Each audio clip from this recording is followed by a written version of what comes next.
Okay, let's just jump right in. Forget all the marketing, forget the polished demos for a second. The actual foundation of these truly revolutionary AI systems, the ones writing code, reasoning, and generating whole novels, it's built on something almost laughably simple.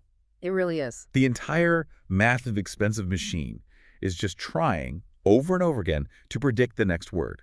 Or to be technical, the next token. That's it. It's just the world's most sophisticated predictive text. And that, for me, is the absolute core tension of this whole field. You have this incredibly basic task, predict the next thing, but you do it on a scale that is just mind-boggling. Right. A scale so vast that the model is forced to acquire an implicit knowledge of the world. It has to learn syntax, semantics, facts, just to get better at that one simple task. And that's the paradigm shift. That is the whole paradigm shift. That simple mechanism plus massive scale equals this emergent intelligence.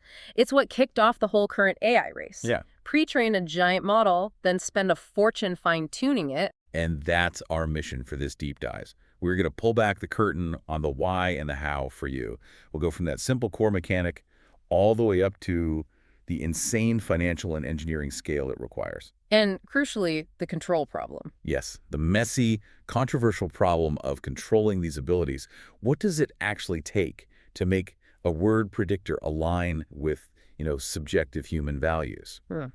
So let's set the scene with that paradigm shift. The sources really lay out how natural language processing, NLP, it used to be this fragmented world. Completely. You'd have a custom system built just for translation. And a totally separate one for, say, sentiment analysis. Each one needing its own huge labeled data set. It was bespoke, like tailoring a suit for every single task. Very inefficient. But this new era is all about the universal foundation model. Right. The huge breakthrough was realizing you could train one massive generalist model and then adapt it. Adapt it to do hundreds, maybe thousands of different things later. It's just fundamentally a more efficient way to build intelligence. And building that generalist relies on two main types of modeling during the pre-training. You have the sequence encoding models, like BERT. That's right. Encoding models are all about deep understanding of context. They learn by, filling in the blank. Masking a token. Exactly. They predict a masked token based on all the text around it, both before and after, so it's bidirectional context. But the real revolution, the thing that lets these models generate essays and poems, that's sequence generation. Yes, and that's a critical distinction. It's a decoder-only architecture. So instead of filling in a blank with context from both sides, it just predicts the next token. Left to right, one after another. Autoregressively, yes. And that mechanism is so powerful because it inherently models the probability of long, coherent sequences of text. That's the magic trick you need to generate something new from scratch. And the drive to make those sequences better and more intelligent led directly to this idea of scaling laws. This is where it starts to feel like physics. Scaling laws aren't just, a hunch. They're fundamental mathematical principles. Okay, so what do they dictate? They show that a model's performance, its intelligence basically, is a predictable power law function of three things. Model size, which is N. The number of parameters. Dataset size, D, how much text it reads, and the total amount of computation you throw at it. Wait, hold on. So you're saying it isn't just a hopeful guess that bigger might be better? No, it's a mathematical relationship. It says performance must improve if you increase those variables. Up to a certain point, right? There's a limit. Right, up to a point of what's called irreducible error. But the key thing is, this principle is what's driving the whole field. It's why companies are in this relentless race for bigger and bigger models. The math demands it. Because they can reliably predict the return on investment. Almost exactly. They know what it costs to get to the next level of sophistication. But handling that kind of scale, we're talking trillions of parameters, that creates these huge engineering problems. You can't just run this on a normal computer. Oh, not even close. Stability becomes the hidden hero of the whole operation. What do you mean by stability? When you're training a model for months across a giant cluster of TPUs, even the tiniest numerical errors can build up and just crash the whole thing catastrophically. So what do they have to do? Well, the sources point to a couple of key sort of deep-level fixes.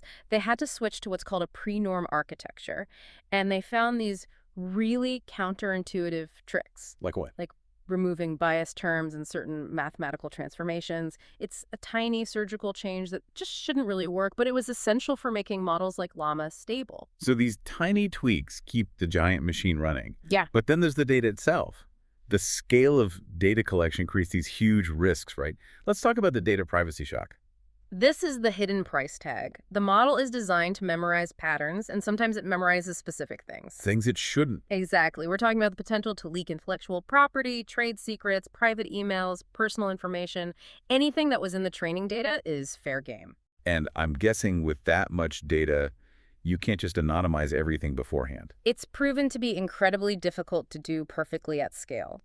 So what ends up happening is that developers have to build these complex detection systems to find potential leaks after the model is already trained. So the vulnerability is baked in from the start. It really is. The moment you start scraping the web for petabytes of data, that risk is there. And when you put it all together, the math-demanding scale, the privacy risks, the engineering tweaks, it's a logistical nightmare. Completely. Just think about the hardware. A single big model is way too large for one GPU. Or even a dozen. Or 100. You have to split the workload across thousands of them, and you have to use all these different kinds of parallelism data, model, tensor, pipeline, all working together. It's a distributed computing miracle. It works at all. Honestly, it is.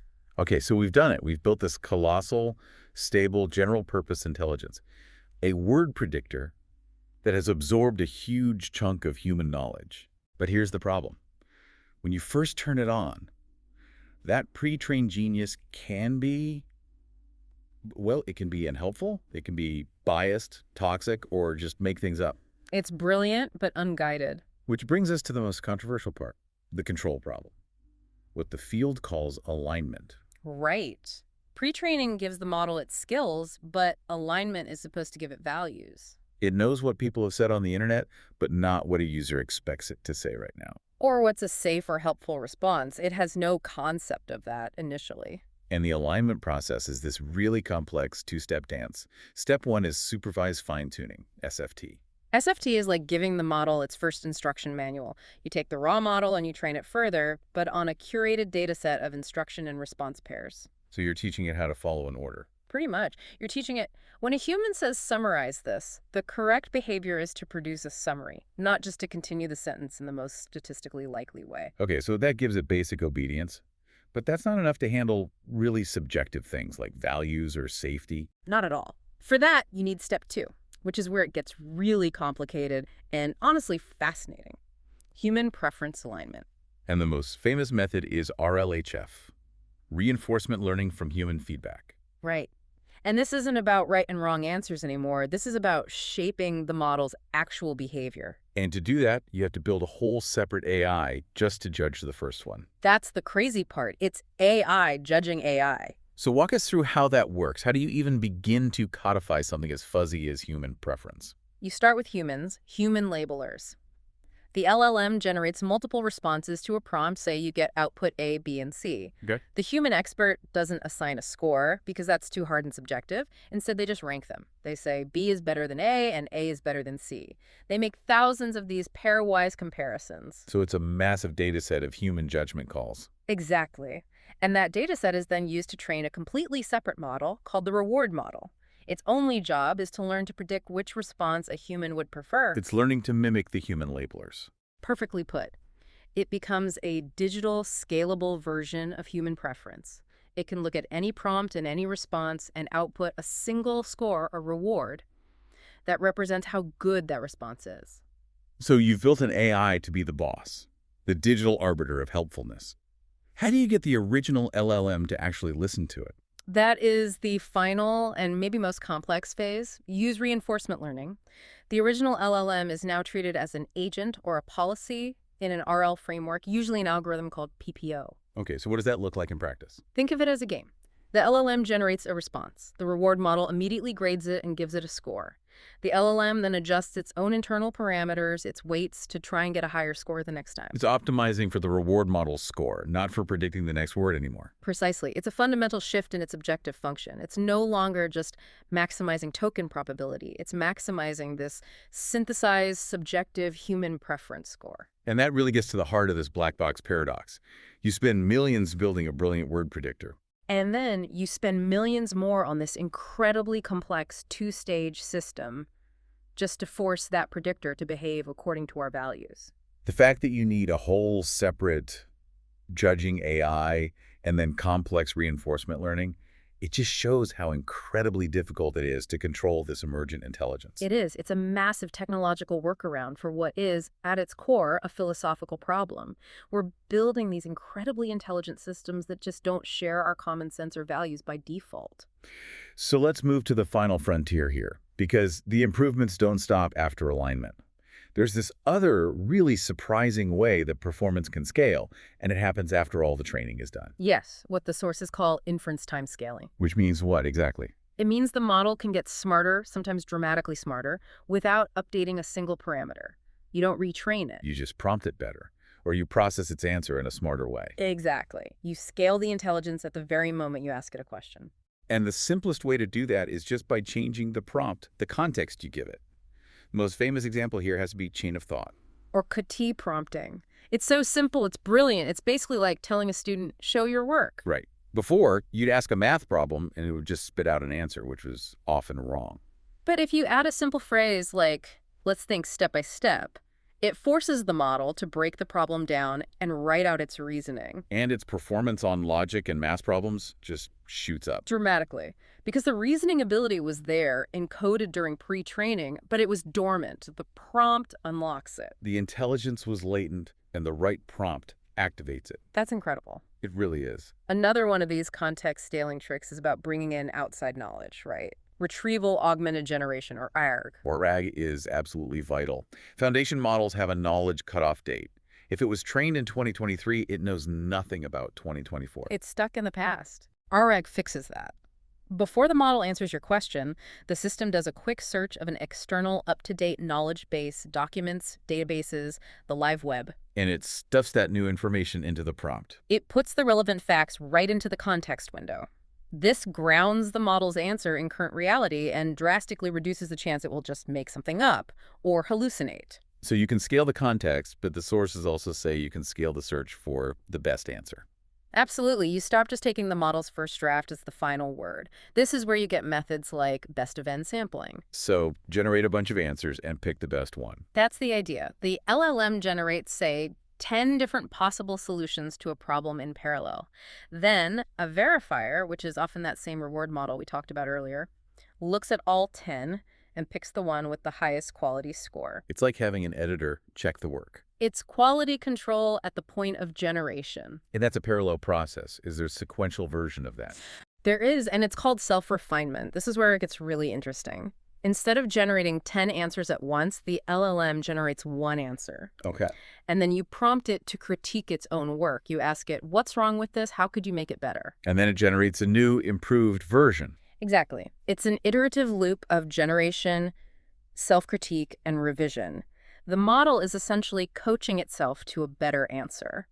Then you have things like output ensembling, too, where you find a consensus among multiple answers to improve accuracy. So let's bring this all together. What does this whole journey mean for you, the person who's actually using these tools? We started with this, shockingly simple idea of just predicting the next token. Yeah. We saw how that led to the physics of scaling laws, the insane engineering challenges, the huge data demands. Then the whole philosophical problem of alignment. Right, where you need these complex reward models to enforce our values onto the model's emergent skills.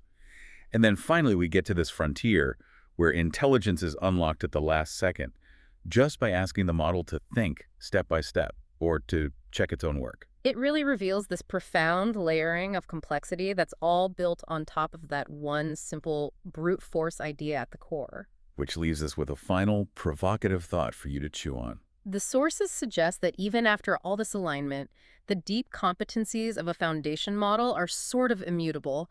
Their fundamental nature is to follow general instructions, and that doesn't easily change. Which raises a really important question. How much of an LLM's true behavior, its real intelligence, and its ultimate limits is irrevocably set in stone during that massive pre-training phase? Long before we ever start that expensive two-step process of trying to teach it to be good or helpful through fine-tuning. It really makes you wonder, are we truly controlling this emergent genius, or are we just, politely steering it?